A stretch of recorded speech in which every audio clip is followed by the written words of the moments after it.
Hello everyone, welcome back to Anime 9.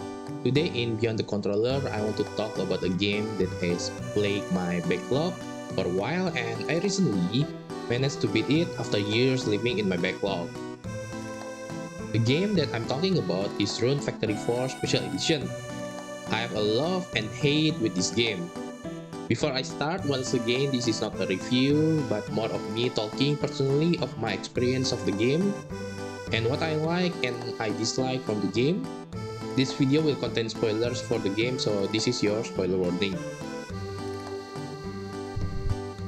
First, for a little background of the game, Rune Factory 4 is an RPG farming sim that first released in 3DS in 2012 and then got re-released in PC in 2021 with some additional content and quality of life improvement.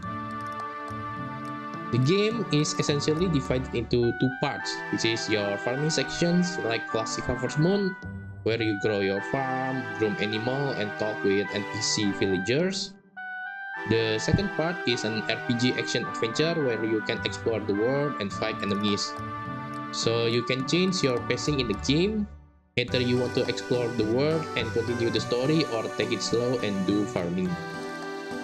Farming section is not only for a side activity or changing your game pacing, but also helps you in exploring the world. So every activity that you do has its own level, from sleeping, farming, watering, cooking, to even just walking to have their own separate level.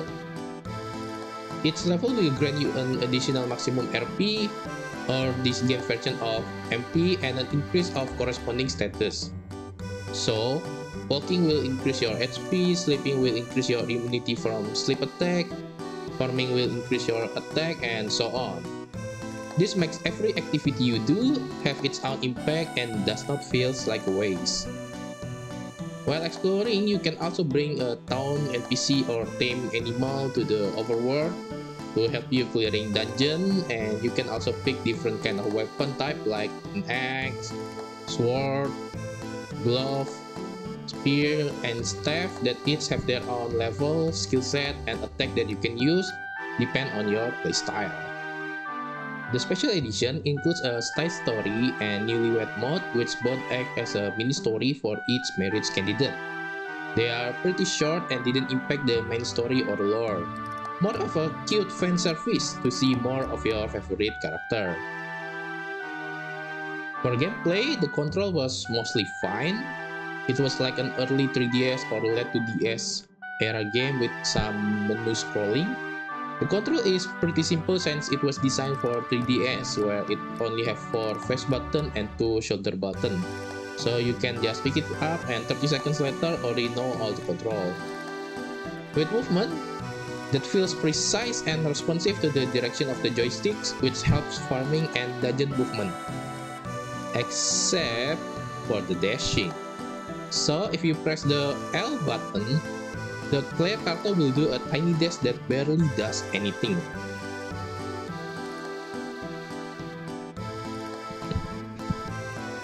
The dash range is so small that it can't really evade enemy attack, except for a rare occasion of small enemy attack in the field, but at that point, why not just kill them easily? The dash also feels slippery, so you lose your character direction and lose all your movement momentum, which feels almost like it's just better if you can just sprint normally to evade the enemy attack. In my whole playthrough, the dash feels like a gimmick that is not very helpful and just does not feel good to control.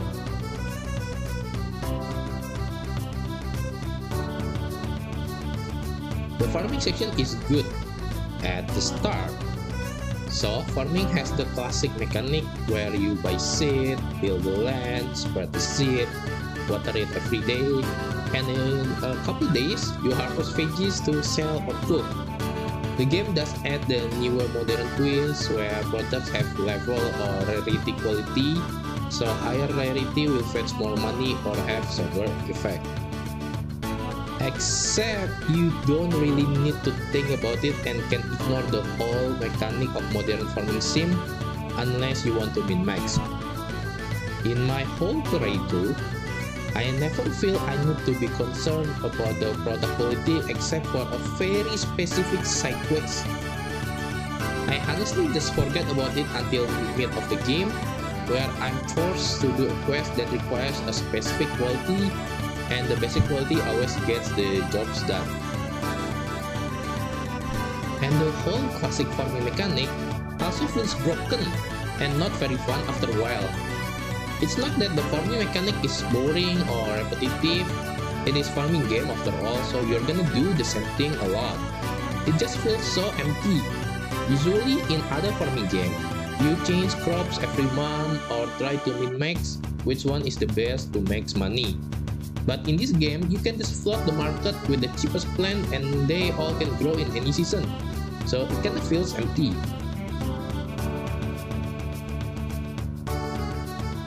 Meanwhile, the battle or fighting in the dungeons and field does the job quite goodly. But sadly, it is a little too simple. You have one button to attack and 4 skills button that you can assign to weapon skills or magic. But besides that, you can use potion or food to restore SP and RP. It's very basic. Pretty mindless after a while since you are just doing the same thing and pressing the same button to attack. I just wish it could have more layers for experimenting and some skills.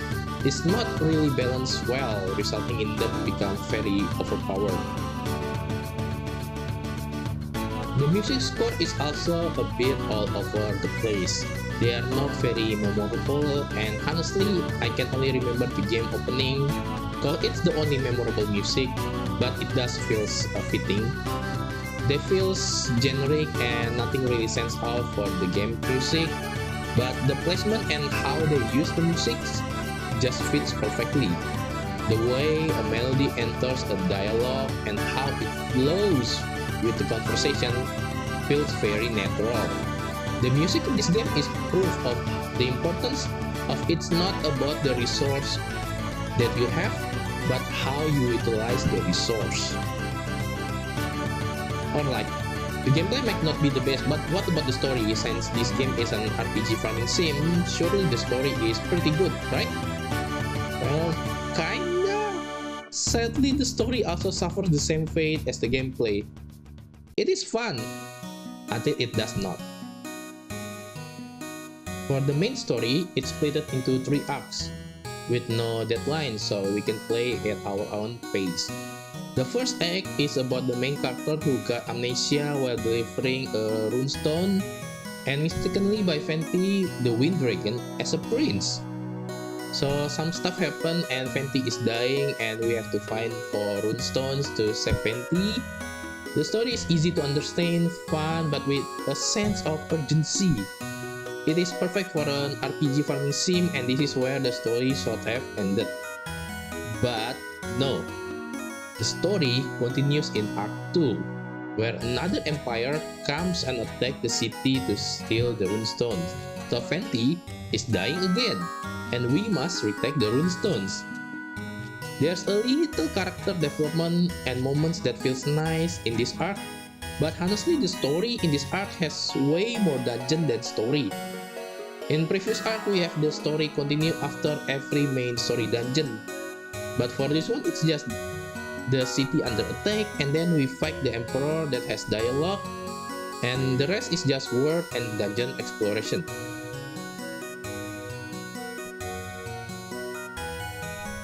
The story should be alright, except it's basically the same story premise as the arc 1, but worse. So it didn't really feel that good, and it kind of feels like the developer tried to stretch the story as much as they can without considering the story quality.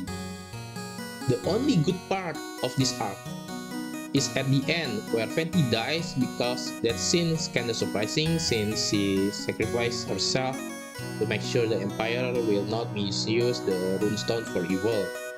The happiness and regret of Fenty conveyed to the player, making this probably the best scene of the entire story. And what continues that? Just an awful story. Arc 3 is probably the worst part of the entire game and should have been scrapped or told in the previous arc. So in Act 3, we and the townsfolk decide to revive Venti, but we have to go to the forest of the beginning, the place where all souls gather, and we try to revive her. And that's it. That's the whole story. The whole story of Act 3 can be shown in 5 minutes. What makes the Act 3 so long is because we have to go through the entire dungeon of high level enemies that it just exists so players are forced to grind and make the game so much longer. The amount of time that I spend in Act 3 can easily surpass the amount of other arcs. It's just badly designed. The only good part of this is when Venti resurrected and we managed to uncover who we are. It is nice to see that player is not just a blank character, but has a background before losing the memories. So we actually a member of a family that fought to help Venti years ago, and at the start we were tasked to deliver a runestone to save Venti before we have an accident when delivering the runestones, resulting in memory loss, making the whole journey circle back and have a satisfying ending. Thankfully, the side story is so much better. It takes the setting of the townsfolk daily life, so it's pretty chill and fun and will leave you with a couple smiles, so it's very good in my book.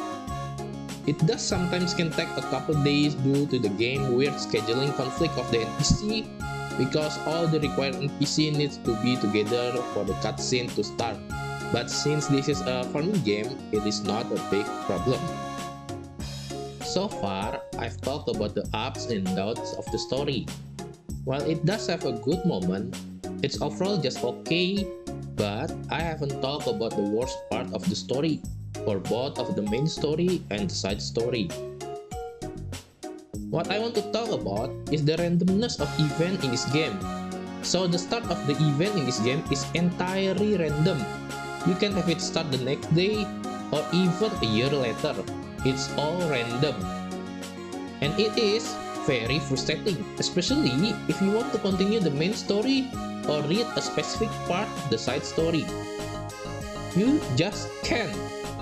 You just have to wait and reload your save file many times. This randomness element is gatekeeping the story for no reason and one of the worst idea in this game. And that's not the only gatekeeping in this game. As I previously mentioned, there is a skill leveling for many activities in this game. Well, a lot of stuff is locked behind the level, so you can't make something or learn a recipe before you reach a certain level. At first, this is not a problem, but once you reach higher level, it just becomes terrible. The experience and the grind that you need is so high that it locks players off the progressing, forcing them to grind the skill level to the point it's not even fun anymore. And skill leveling, which start as a good idea, slowly become enemy of the player.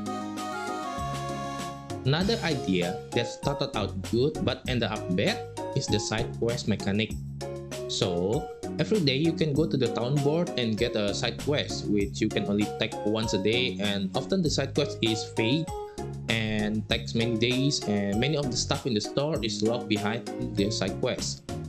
And you can cancel it, so if you take the difficult side quest that take months or even a year, you are locked behind a lot of stuff for a long of time.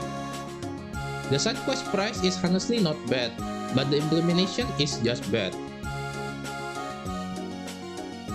But one thing that this game does right is the NPC dialogue. There is so much dialogue and they all feel so dynamic. They change their dialogue so often, even on the same day, making me actually want to talk with them and see their story. They are very colorful. They will talk about what they just eat for lunch, what they're gonna do for the rest of the day, the weather, and many more, each with their own story to tell.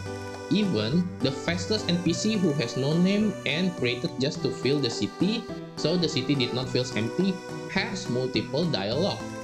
While the dialogue usually falls into the character personality, so the chef dialogue will often end up with how he wants to eat, or the clumsy girl dialogue will end up with her making clumsy mistake. The amount of dialogue is staggering. And I don't think there are any farming game that rivals this game in PC dialogue variety so far. The other good thing that they managed to make and get it right in Rune Factory 4 is the 3D model and the 2D art portrait. The 3D model use the DS era chibi style that is just cute, and you can still see their face, making them more expressive. Their clothing is also pretty detailed considering their era and art style. Adding with how often they do random idle talk and move makes the character feels a lot more alive. And last is the 2D portrait. I'm not gonna lie, this might be the entire reason I play this game. So I saw the portrait of this girl called Dolce, and she is some kind of elf that looks like a vampire, and honestly, just plain adorable. And she also a tsundere, and her whole personality is just so cute. Okay, I'm getting sidetracked here. Back to the 2D portrait art. They are very lovely and show the character's charm. From small ornament to their eyes, you can clearly see just how much love is put on making the 2D portrait.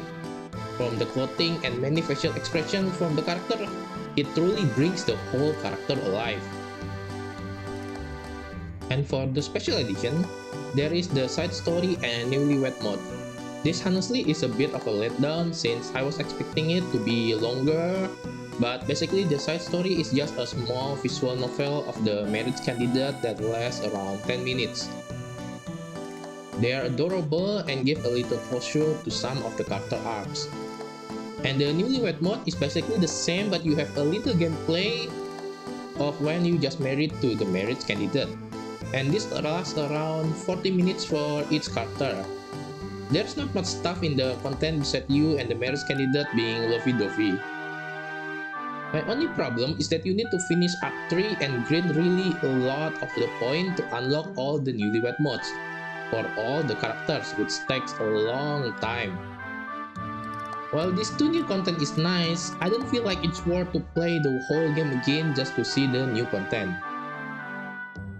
In summary, I want to conclude that Rune Factory 4 Special Edition is a nice game to play for a while, but suffer from development trying to increase the game length as much as possible by using the worst possible method and keeping the player too much from accessing the game content, resulting the game that started as fun ended up becoming a pain and quickly losing player interest. Rune Factory 4 certainly has many moments that makes it shine, but sadly got eclipsed by several bad game design. And that's all from me this time. Thank you very much for watching. While this one might sound like me hating the game, I still found good memories from the game. Thank you very much, see you next time, bye bye!